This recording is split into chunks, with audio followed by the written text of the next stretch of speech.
नमस्ते बच्चों, Sonia Verma Hindi classes YouTube channel में आप सभी का स्वागत है। और आज मैं संस्कृत साहित्य से आपके साथ महाकवि भवभूति की जानकारियों को साझा करूंगी। आपसे ये कहना चाहती हूँ कि केवल हिंदी टीजीटी पीजीटी के लिए यह वीडियो महत्वपूर्ण नहीं, अपितु संस्कृत साहित्य से टीजीटी पीजीटी की परीक्षा देने वाले परीक्षार्थी भी इससे लाभ उठा सकते हैं, क्योंकि इन्हीं कवियों से जुड़े हुए प्रश्नों को संस्कृत टीजीटी पीजीटी में भी पूछा जाता है। तो चलिए वीडियो को आरंभ करते हैं। आज हमने अपनी वीडियो में महाकवि भवभूति को लिया है। संस्कृत के और करुण रस के महत्वपूर्ण कवि हैं। तो यहाँ पर सबसे पहले हम उनके समय को देख लेते हैं। तो वह सन 700 ईस्वी के आसपास मौजूद थे। अब उनकी रचनाओं को देख लेते हैं। तो उनकी 3 रचनाएं साहित्य जगत को प्राप्त होती हैं और उनमें है उत्तम रामचरित, महावीर चरित और मालती माधव। तो उत्तर रामचरितम जो है 7 अंकों का एक नाटक है और करुण रस से मतलब आबद्ध है, या करुण रस की इसमें प्रधानता है। महावीर चरितम भी 7 अंकों का नाटक है, किंतु इसमें वीर रस की प्रधानता है। और मालती माधव जो है वह 10 अंकों में लिखा गया नाटक है और यह लौकिक प्रेम पर आधारित एक नाटक है। अब हम उनसे जुड़ी हुई जानकारियों को देख लेते हैं। तो उत्तम रामचरित वाल्मीकि रामायण के उत्तरकांड पर आधारित नाटक है। भवभूति का वास्तविक नाम श्री कृष्ण या श्रीकंठ भी आता है। महावीर चरितम में रामायण के पूर्वार्ध भाग की कथा वर्णित है। महावीर चरितम में राम विवाह से लेकर राज्याभिषेक तक की कथा वर्णित है। उत्तर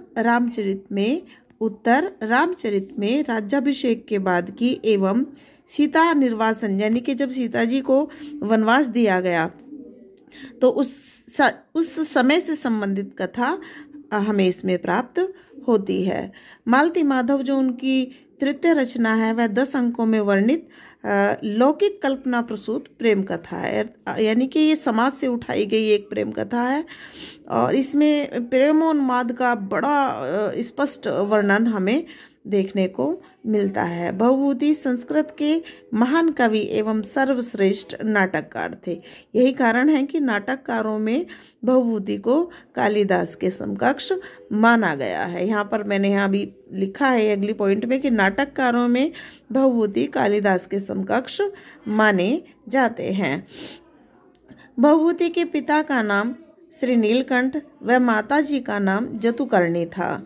भवभूति को करुण रस का सर्वश्रेष्ठ कवि माना जाता है और उन्होंने अपने काव्य में एक पंक्ति लिखी है, एको रस करुण एव, अर्थात करुण रस ही एकमात्र रस है। यह पंक्ति देकर भी प्रश्न पूछ लिया जाता है कि एको रस करुण रस किसकी पंक्ति है, तो महाकवि भवभूति की है। और इस वीडियो से संबंधित जो प्रश्न बनेंगे वो बहुत सारे हो सकते हैं, यानी कि इन तीनों नाटकों के अंकों के विषय में आपसे पूछा जा सकता है, उनके रसों के विषय में आपसे पूछा जा सकता है, और भवभूति किस प्रकार के नाटककार थे या उनकी तुलना किस संस्कृत कवि से की जाती है।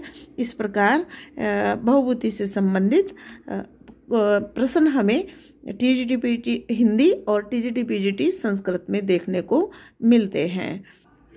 आशा करती हूँ महाकवि भवभूति से संबंधित जो जानकारी मैंने आज आपके साथ साझा की है वह आपके लिए बड़ी कारगर सिद्ध होगी। तो चलिए मिलते हैं कल एक और नवीन कवि के साथ। तब तक के लिए नमस्ते, धन्यवाद।